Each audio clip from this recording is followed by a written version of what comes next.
Par ce geste, le Premier ministre chef du gouvernement Anatole Koné Makosso a lancé le jeudi 2 décembre 2021 l'électricité au Kwilu.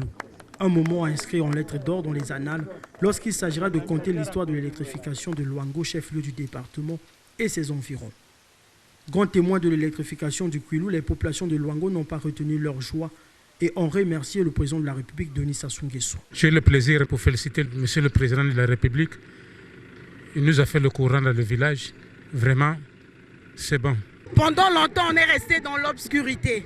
C'est pas facile de vivre quand il y a l'obscurité, mais quand il y a la lumière qui jaillit, ça ne peut que faire plaisir à la population que nous sommes. Avant, on ne regardait pas d'abord la télé. Là, on commence à regarder la télé. Je suis très fier qu'on puisse avoir le courant, notre population puisse avancer. Concernant les cas d'incivisme perpétrés de façon répétée sur les installations de la Société Énergie électrique du Congo, le Premier ministre chef du gouvernement Anatole Koné Makosso s'indigne et appelle les Congolais à un changement de mentalité. Autant on se plaint de ce qu'on n'a pas l'électricité de qualité dans nos quartiers, autant on détruit tout le travail, on sape les efforts du gouvernement par le pillage des câbles, par la destruction des transformateurs, par des actes inciviques. Si nous voulons avoir demain un courant électrique de qualité, il nous faut faire preuve de civisme, de citoyenneté, que nous apprenions à payer nos consommations, encore qu'elles nous sont facturées à moindre coût. Anatole Koné Makosso ne cache pas son optimisme pour le gouvernement de relever le défi zéro délestage. Beaucoup d'efforts sont déjà consentis et le seront encore davantage, a-t-il ajouté. Il ne faut pas méconnaître les efforts qui sont en train d'être fournis. Nous avions 3 départements qui n'étaient pas reliés au réseau électrique national.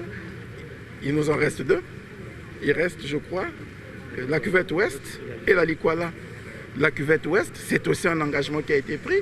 Nous nous battons pour que ça soit exécuté. Il y avait le Kwilu. Les plaintes des populations étaient fortes. Le chef-lieu du département du Kwilu, qui était dépourvu d'électricité, a aujourd'hui l'électricité, une électricité de qualité. Et nous ne pouvons que nous satisfaire avec les populations et rassurer les uns et les autres que, aussi long que soit le chemin, aussi lente que soit la marche, nous arriverons à bout, nous réussirons à fournir à nos compatriotes l'électricité de qualité qu'ils recherchent. Une ambition aussi partagée par les chefs d'État de l'Afrique centrale qui sont unanimes à faire du Congo le point d'ancrage du pôle énergétique de la sous-région qui inclut à la fois la production, le transport et la distribution de l'électricité du Congo vers les pays limitrophes. Nous ne faisons que mettre en œuvre la volonté d'un grand homme qui a eu une vision depuis des années de construire un boulevard énergétique et une vision qui est partagée par ses homologues et frères de la sous-région qui s'inscrit dans ce qu'on appelle le pôle énergétique d'Afrique centrale, qui va nous amener à recevoir dans quelques jours les chefs d'État de l'Angola et de la RDC pour s'appuyer sur le socle énergétique du Congo et construire une zone de distribution d'énergie dans les 3 pays